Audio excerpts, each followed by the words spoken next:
Hello everyone, welcome to exam based. My name is Kailash Tiwari. और दोस्तों, अपनी आईबीपीएस AF4 रिवीजन सीरीज में आज हम जनरल क्वेश्चन डिस्कस करेंगे। ये कुछ करंट एग्रीकल्चर के रिलेटेड क्वेश्चन है और मैं ट्राई करूंगा कि इसको जल्दी से हम डिस्कस करें, क्योंकि हर एक पॉइंट यहाँ पे एक डिस्क्रीट है, बहुत ज्यादा उसमें कोई कंसेप्ट नहीं है कि जिसको एलेबोरेट किया जा सके। ओके, सो आपका टाइम बहुत वैल्यूएबल है, क्योंकि आपके पास अब 2 ही दिन बचे गए हैं। और ऐसे में मैं आपको बताऊं कि आपको मॉक टेस्ट और मिनी मॉक टेस्ट जो हम प्रोवाइड आपको कर रहे हैं, उनको जरूर आप अटेम्प्ट कीजिए। कोई भी आपकी डाउट क्वेरी क्वेश्चन आप हमसे कनेक्ट कर सकते हैं। बाकी ये चीज तो आपको याद रखनी है और खुद को भी याद दिलानी है।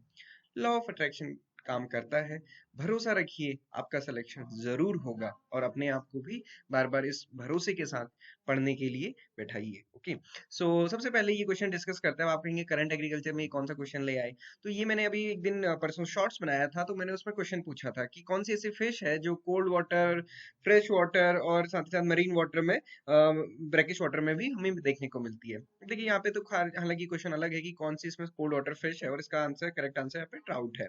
बट आप देखेंगे कैट फिशेस जो है वो फ्रेश वाटर भी हैं, वो ब्रैकिश में भी हमें मिलती हैं और साथ ही साथ मेरीन वाटर में भी मिलती हैं। तो कैट फिशेस जनरली होती हैं। अभी कुछ बच्चों ने नेम दिए थे वो जो माइग्रेट करने वाली नहीं, मतलब जो अपनी लाइफ पूरी यहाँ पे रह सकती हैं। तो फ्रेश वाटर में भी कैट फिशेस होती हैं, ब्रैकिश में भी, मेरीन में भी। हालांकि नेम थोड़े से उनके डिफरेंट है, वो आप देख सकते हैं। ओके, सार्डाइंस तो मारीन ही होती है, ग्रुपर ब्रैकिश वाटर फिशेस हैं, एंड ट्यूना आपको पता है कि ये फिर से मरीन फिशेस हैं। तो ये थोड़ा सा आपको ध्यान रखना है, ये क्लासिफिकेशन जरूर पढ़ के जाइएगा, इससे रिलेटेड क्वेश्चन आ जाता है। बॉटम फीडर, कॉलम फीडर कौन है, इस टाइप के क्वेश्चन हमें देखने को मिलते हैं। ओके, चलिए स्टार्ट करते हैं।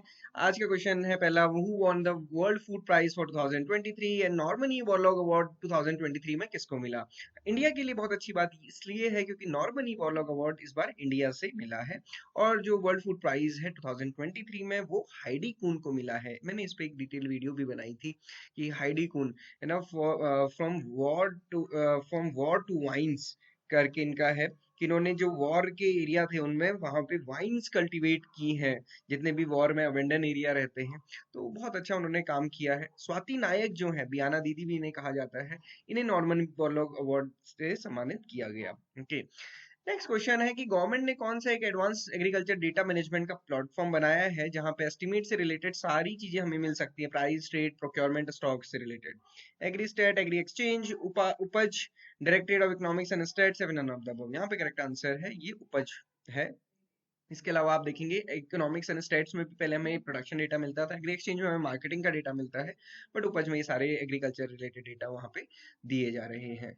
ओके, देन इसके अलावा यहाँ पे अगर हम देखेंगे, जो हमारा नेक्स्ट क्वेश्चन है वो है कि the dash developed in collaboration with multiple government departments is poised to revolutionise access to the credit service under the Kisan credit card. एक वेबसाइट डेवलप की गई है जिसमें कि मल्टीपल गवर्नमेंट डिपार्टमेंट होंगे जो भी केसीसी से एसोसिएटेड होते हैं, चाहे वो लाइन डिपार्टमेंट हो गवर्नमेंट की, या फिर बैंक्स हो, या फिर बाकी अदर डिपार्टमेंट्स हैं। तो उसके लिए कौन सी वेबसाइट बनाई गई है, तो उसका करेक्ट आंसर है किसान ऋण पोर्टल। ये याद रखिएगा, क्योंकि आपको जाने के बाद इसमें ही वर्क करना है। जितने अभी एएफओ हैं वो इस पे वर्क कर रहे हैं। आप किसी से भी अपने सीनियर, जूनियर या फिर आपके फ्रेंड्स जो हैं उनसे डिस्कस भी कर सकते हैं, वो आपको किसान ऋण पोर्टल के बारे में बताएंगे। ओके, सो इसको जरूर एक बार विजिट भी कर लीजिएगा, इसके बारे में जानकारी रखिएगा, क्योंकि अभी रिसेंटली लॉन्च हुआ है और घर घर केसीसी अभियान भी लॉन्च किया गया है। ओके, एआई चैटबॉट जो पीएम किसान के लिए बनाया है, किसान मित्र। ओके, वो आप भी आपको ध्यान रखना है।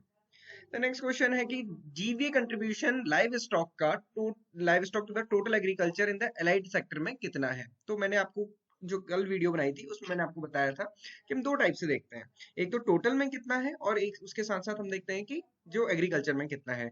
तो एग्रीकल्चर एंड एलाइड सेक्टर में उसका कितना कंट्रीब्यूशन है, कल ही हमने ये डिस्कस किया है, 30.12% है। ये याद रखिएगा। ओके, नेक्स्ट क्वेश्चन है, इस टाइप के क्वेश्चन आ सकते हैं क्योंकि एग्रीकल्चर और रूरल डेवलपमेंट से रिलेटेड है, कि construction of pucca house in a hilly region as per the revised scheme of PMAY Gramin, Pradhan Mantri Awas Yojana ग्रामीण में सैंक्शन लिमिट का कितना परसेंटेज रिबेट, या फिर हम कह सकते हैं कि जो असिस्टेंस है वो मिलती है। ऑप्शंस आपके पास है 1 लाख, 1.1 लाख, 1.2, 1.3, 1.4। तो यहाँ पे करेक्ट आंसर है 1.3 लाख रुपीस। क्यों? क्योंकि ये हिली रीजन के लिए बोला है।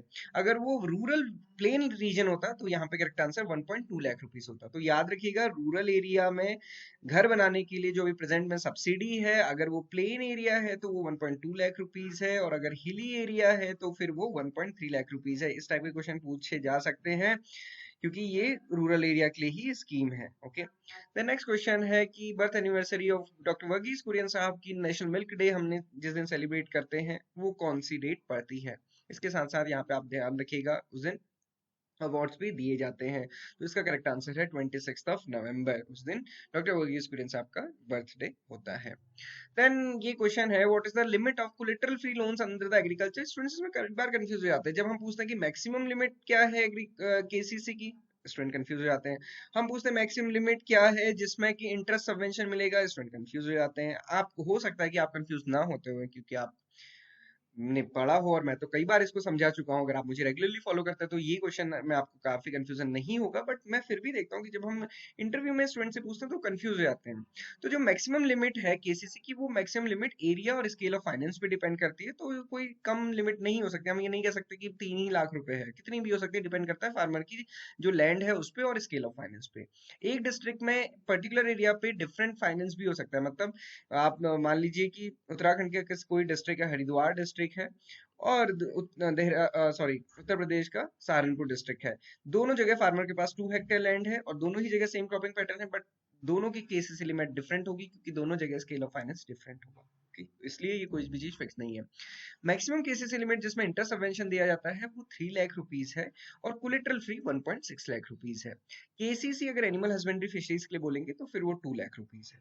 और केसीसी अगर एनिमल हस्बेंड्री प्लस फिशरीज के लिए और प्लस क्रॉप प्रोडक्शन तीनों के लिए एक साथ दी जानी है तो इसकी मैक्सिमम लिमिट फिर से फर्दर 3 लाख रुपीज हो सकती है। ओके, और ये सब उसके लिए है जहां पे हम इंटरेस्ट सबवेंशन गवर्नमेंट के द्वारा मिल सकती है। अगर जहां पे इंटरेस्ट सबवेंशन नहीं मिलेगी तो उसकी लिमिट तो फिर कितनी भी हो सकती है। फार्मर की 8 लाख की भी हो सकती है, 10 लाख की भी हो सकती है, 25 लाख की भी हो सकती है, कितने की भी हो सकती है। Okay, soil testing parameter concern है कौन सा करेक्ट नहीं है। मैं इसको हर बार इसलिए पूछता हूँ क्योंकि इससे रिलेटेड क्वेश्चन हमें देखने को मिलता है और अल्टीमेटली टारगेट ये है कि जो सॉइल हेल्थ कार्ड में 12 पैरामीटर्स हैं वो आपको कंठस्थ हो जाए, है ना। ये सही है एनपीके एस के लिए, ये जो मैक्रोन्यूट्रिएंट्स हैं उनके लिए। जिंक आयरन, यहाँ पे कोबाल्ट नहीं है, कॉपर है, मैंगनीज और boron. Okay, pH EC and organic matter. एक स्टूडेंट ने मुझसे कहा कि सर ये क्वेश्चन है बार बार हमने कई बार डिस्कस कर लिया, तो मैंने कहा पूछा कि एक बार इसको स्क्रीन बंद करो और सारे न्यूट्रिएंट मुझे बताओ। फिर हम थोड़ा सा कंफ्यूज हो जाते हैं। तो इसलिए रिवीजन इसी को कहते हैं कि जो पढ़ी हुई चीज है उसको बार बार हम रिवाइज करें और फिर गलती ना हो हमसे। ओके, तो ये बार बार रिवाइज कीजिए जब सॉइल हेल्थ कार्ड टेस्टिंग आती है। इसकी क्या टैगलाइन है ये सोचिए, स्कीम कितने एरिया के लिए है, रेनफेड कितना है, इरिगेटेड कितना है, कितने ईयर में, तो ये सारी चीजें रिकॉल कीजिए। ओके, बजटरी एलोकेशन कितना गया, क्योंकि लास्ट ईयर क्वेश्चन पूछा गया था 2023 एंड 24 में कितना बजटरी एलोकेशन किया गया एग्रीकल्चर के लिए, और उसमें फोकस किया गया था KCC for animal husbandry and fisheries के लिए।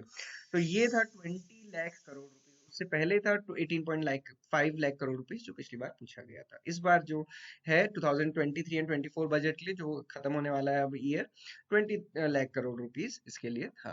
ओके, गवर्नमेंट ने प्रीवियस बजट में केन बेतवा रिवर की इंटरलिंकिंग की बात कही थी। केन रिवर जो बेतवा को कनेक्ट करती है वो किस स्टेट में है, ये क्वेश्चन पूछा गया। तो आपको पता होना चाहिए कि केन और बेतवा जो दोनों रिवर हैं वो किस किस स्टेट में कहाँ कहाँ कनेक्ट करती है। तो आप देखोगे केन रिवर यहाँ है, ये किसका एरिया है, किसका एरिया है, एमपी का। ये बेतवा है और ये कहाँ किस एरिया में कनेक्ट कर रही है, यूपी में। ये थोड़ा सा ध्यान रखिएगा। तो एमपी यहाँ पे करेक्ट आंसर होगा, केन बेतवा रिवर इंटरलिंकिंग। और रिवर इंटरलिंकिंग क्योंकि इरिगेशन के पॉइंट ऑफ व्यू से काफी important. According to the final food grain advance estimate, what is the total food grain production of our country according to the 2022 and 23?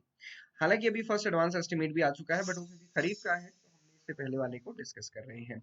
यहाँ पे जो correct answer है वो है 3296.87 लाख टन। ओके, यहाँ पे कहीं पे शायद ये मेंशन करना भूल गए, ये याद रखिएगा 3296.87 लाख टन। और साथ ही साथ ये जो इस बार का फर्स्ट एडवांस एस्टिमेट है 1,485.67 लाख टन है। इंडिविजुअल आप देख सकते हैं राइस व्हीट का यहाँ पे, और साथ ही साथ कोर सीरियल्स और पल्सेस का। ये 4-5 याद रखिएगा, इससे क्वेश्चन आ सकता है। हॉर्टिकल्चर का अभी रिसेंटली कुछ ही दिनों पहले एक और एस्टिमेट रिलीज हुआ, और वो कौन सा एस्टिमेट रिलीज हुआ, थर्ड एडवांस एस्टिमेट रिलीज हुआ। अब उसके अकॉर्डिंग कितना प्रोडक्शन है ये आपको पता रखना है। तो यहाँ पे भी ऑप्शन नहीं है, इस ऑप्शन को 355 होना पड़ेगा उसके लिए, क्योंकि आप देखेंगे अभी ये जो 351 था इससे इंक्रीज होके 355.25 बिलियन टन हो चुका है हमारा हॉर्टिकल्चर प्रोडक्शन। तो दो चीज याद रखिएगा, फूड ग्रेन प्रोडक्शन की बात की जाएगी 329 मिलियन टन, और हॉर्टिकल्चर प्रोडक्शन की बात की जाएगी 355.25 मिलियन टन। बाकी vegetable fruits flower plantation spices ये है। Next question, confusing question. How many crops are under MSP as announced by the government of India? 22 crops are announced by the government of India which are under the MSP. Plus one crop, that is sugarcane, is under the FRP. Now question आ सकता है आपके mind में कि sir जो list दी जाती है उसमें 25 क्रॉप्स दी रहती है, ऐसा क्यों? वो मैं आपको बता देता हूँ। उससे पहले हम ये देखते हैं कि एमएसपी क्या फिक्स किया गया है रबी मार्केटिंग सीजन 2024 एंड 25 के लिए। जब भी हम रबी मार्केटिंग सीजन की बात करेंगे ना, तो नेक्स्ट फाइनेंशियल ईयर में चला जाएगा, क्योंकि हार्वेस्टिंग नेक्स्ट फाइनेंशियल ईयर में होती है। तो इस बार 2275 इसके लिए वीट के लिए फिक्स किया गया है। अब एमएसपी से रिलेटेड चीजें तो आपको पता होंगी कि सीएसीपी इसको रिकमेंड करता है, गवर्नमेंट ऑफ इंडिया अनाउंस करती है, इसलिए किया जाता है ताकि sharp fall in farm prices को थोड़ा सा कंट्रोल किया जा सके। 22 क्रॉप्स के लिए है, 25 क्रॉप्स क्यों मेंशन होती हैं? इसलिए मेंशन होती है क्योंकि जो तोरिया का एमएसपी है वो डिसाइड किया जाता है based on the rapeseed and mustard. ये उस लिस्ट में नहीं है जो 22 की है। सिमिलरली डी हस्क कोकोनट का बेस्ड ऑन कोपरा। अभी आपने देखा, हमने परसों ही कल या परसों में ही डिस्कस किया था बॉल कोपरा एंड मिलिंग कोपरा। कल या परसों में मेरे को बोलने से भी ध्यान आया कि जो हमने अभी करंट अफेयर वाला सेशन किया था, कल की जो वीडियो है उसमें हमने डिस्कस किया, क्योंकि कल तो हमने एग्रीकल्चर इंजीनियरिंग के क्वेश्चन डिस्कस किए थे, बट जो सुबह हमने करंट एग्रीकल्चर वाली वीडियो बनाई थी उसमें डिस्कस किया था, तो वो जरूर आप एक बार देख लीजिएगा। Okay, then as per the recent estimate what is the total sown area of our country, ये क्वेश्चन है, काफी कंफ्यूजिंग भी हो जाता है, but according to the recent estimates, और वो एस्टिमेट्स आता कहाँ से है? वो आता है हमारे पास एग्रीकल्चर स्टैटिस्टिक्स, जो कि मई 2023 में रिलीज हुआ 2022 का, उसके according directorate of economics and states में आपको ये मिल जाएगा। उसके अकॉर्डिंग आप देखेंगे जो हमारा टोटल सोन एरिया है, नेट सोन एरिया की बात नहीं कर रहे हैं, टोटल सोन एरिया की बात कर रहे हैं, तो मतलब ग्रॉस क्रॉप एरिया हो गया 9197.32। नेट सोन एरिया की बात करेंगे तो 139.35, और जबकि हमारा टोटल ज्योग्राफिकल एरिया कितना है? 329.73। ओके, और ये किसमें है? मिलियन हेक्टेयर्स में।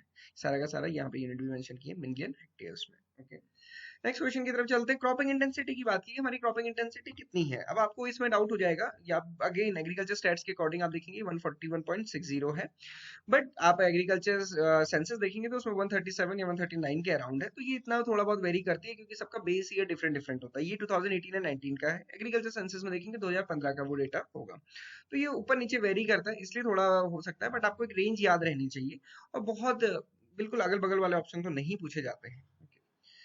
Which state has the highest area under the organic cultivation? किसका हाईएस्ट एरिया है? तो अगेन मध्य प्रदेश ने अपनी रैंक बनाई हुई है। ये एपिडा से मैंने अभी इसको स्क्रीनशॉट लिया है, आप भी देख सकते हैं, एपिडा में ये डेटा मिलता है। Madhya Pradesh is the largest producer of the followed by the Maharashtra, Rajasthan, Karnataka. उसके बाद क्रॉप्स में आप देखेंगे तो fibre crops are the major crops under the organic farming. Okay, तो ये दोनों चीज याद रखिएगा। और सिक्किम देखिए, इसके अलावा आप देखेंगे स्टेट्स ये है, और सिक्किम ऐसा स्टेट है जो 100% ऑर्गेनिक के अंदर है। What is the GV of agriculture sector for 2022-23 as per the latest updates? अब आपके माइंड में आ सकता है कि सर अभी इनकम एस्टिमेट्स आया है, सेकंड इनकम एस्टिमेट, तो बट उसमें ना ग्रोथ रेट दिया रहता है, उसमें ये नहीं दिया रहता कि कितना चल रहा है। तो आप अभी रीसेंट के अकॉर्डिंग या फिर हम जो इकोनॉमिक सर्वे के अकॉर्डिंग देखते हैं वो 18.3 ध्यान रख सकते हैं। इसके हालांकि इसके आसपास ही होगा, क्योंकि ग्रोथ रेट तो बहुत कम रहा है हमारा एग्रीकल्चर सेक्टर का। उसका बेस इफेक्ट का वो बेसिकली इम्पैक्ट है। अब वो क्या होता है किसी एग्रीकल्चर, जो हम करंट अफेयर पढ़ेंगे उसमें डिस्कस करेंगे। ओके, यहाँ पे आप देख सकते हैं 18.3 है, इतना रेंज आप थोड़ा सा याद रखिएगा। जो ग्रोथ रेट अभी पिछली ये 3.3 है, वो थोड़ी सी कम अभी हुई है। इंडिया की क्या रैंक है मिल्क में? फर्स्ट रैंक है, इसमें किसी को कोई डाउट नहीं होगा। ये थोड़ा सा ध्यान भी रखिएगा, कितना हमारा प्रोडक्शन चल रहा है, 230 प्रोडक्शन चल रहा है। कौन सा रैंक फर्स्ट है? यूपी, सॉरी कौन सा स्टेट फर्स्ट रैंक? तो यूपी उसमें फर्स्ट है। फिश प्रोडक्शन में ग्लोबली हमारी कौन सी रैंक है? ये क्वेश्चन हमने कल डिस्कस किया, मैं आपको कमेंट बॉक्स में देता हूँ, आप इसको आंसर करके बताइएगा। Okay, which state is leading in the production of wheat production as per the latest agriculture stats? तो ये वाले क्वेश्चन जो हैं ये मैं डिस्कस नहीं कर रहा हूँ। क्यों डिस्कस नहीं कर रहा हूँ? क्योंकि ये क्वेश्चन हम ऑलरेडी डिस्कस कर चुके हैं अपने एग्रीकल्चर डेटा वाली क्लास में, तो वहां पे आप देखेंगे उत्तर प्रदेश इसका करेक्ट आंसर है। ये सारी चीजें मैंने आपके साथ शेयर की हैं, जो हमारा और एग्रीकल्चर डेटा सिंगल सेशन में हमने डिस्कस किया था 7 दिन पहले, उसमें आप देख सकते हैं। एग्रीकल्चर भी, हॉर्टिकल्चर, फिशरीज, एनिमल हस्बेंड्री भी यहाँ पे सारे ही मिल जाएंगे, आप वहाँ पे देख लीजिएगा। Highest population share as per the livestock census किसका है? तो ये अगेन ये बार पूछा जा सकता है, कैटल, गोट, बफेलो, डोंकी और याक में तो सबसे ज्यादा किसका है? कैटल का। उसके बाद किसका है? गोट का, फिर बफेलो का। गोट के कैटल के बाद बफेलो मत टिक कीजिएगा। Which state has the highest population of livestock as per the livestock census? तो livestock census के अकॉर्डिंग सबसे ज्यादा पॉपुलेशन किसकी है? अगेन हमारा फेवरेट स्टेट, और मुझे लगता है कि ये काफी क्वेश्चंस में इस करंट में इसका आंसर ये आंसर होता है। आई होप आपसे जो क्वेश्चन पूछा है वो उसका भी आंसर यही हो। ओके, मतलब Uttar Pradesh is the correct answer है। ये एग्रीकल्चर सेंसस है, इसका पीडीएफ मैं आपको दूंगा, आप इसको जरूर एक बार गो थ्रू कीजिएगा। इसमें आप देख सकते हैं कि ये 2015-16 का हमारा रिसेंट है। लास्ट ईयर गवर्नमेंट ने स्टार्ट तो किया था बट उसकी अभी रिपोर्ट नहीं आई, 2022 में ही हालांकि वो कर दिया था, अभी तक उसकी रिपोर्ट नहीं आई है। जैसी रिपोर्ट आएगी हम आपके साथ शेयर करेंगे। अभी आप देख सकते हैं यहाँ पे ग्रॉस क्रॉप्ड एरिया 191 दिया, अभी हमने जो एग्री स्टैट्स में पढ़ा था वो 97 था, क्योंकि क्रॉपिंग इंटेंसिटी यहाँ पे 1.37 या 137 दी है, वहाँ पे 141 दी थी। तो ये थोड़ा डिफरेंस यहाँ पे रहता है। ओके, तो ये थोड़ा सा ध्यान रखना है कि ये डिफरेंसेस आपको माइंड में रखने हैं और अकॉर्डिंगली आंसर करना है। अब इसमें कई स्टूडेंट फिर पूछते हैं सर दोनों ऑप्शन हो गए तो क्या करेंगे। अब तो देखो, मैं खुद से तो मैंने कोई डेटा नहीं बनाया है, आपको वहां पे ध्यान रखना है कि कैसे पूछा गया है और क्या ईयर रेफरेंस में दिया गया है। तो ये ईयर भी ध्यान रखिए, सोर्स भी ध्यान रखिए। और जब आपको इतनी कॉम्प्रिहेंसिव नॉलेज होगी ना, आपका क्वेश्चन गलत होगा ही नहीं, क्योंकि जितने बार क्वेश्चन मैंने देखा है तो मुझे कभी ऐसा डाउट नहीं मिला जैसा हम सोचते हैं कि यार अगर दोनों ही ऑप्शन हो गए तो फिर क्या करेंगे, और ईयर नहीं दिया तो, उन्होंने कोई सोर्स नहीं मेंशन किया तो क्या होगा। तो ऐसा नहीं होता है, कुछ ना कुछ ऐसा दिया होता है कि जिससे या वो ऑप्शन में ही नहीं होगा, तो आप उसके उस पे बहुत फिक्र मत कीजिए, वो आपका ठीक होगा।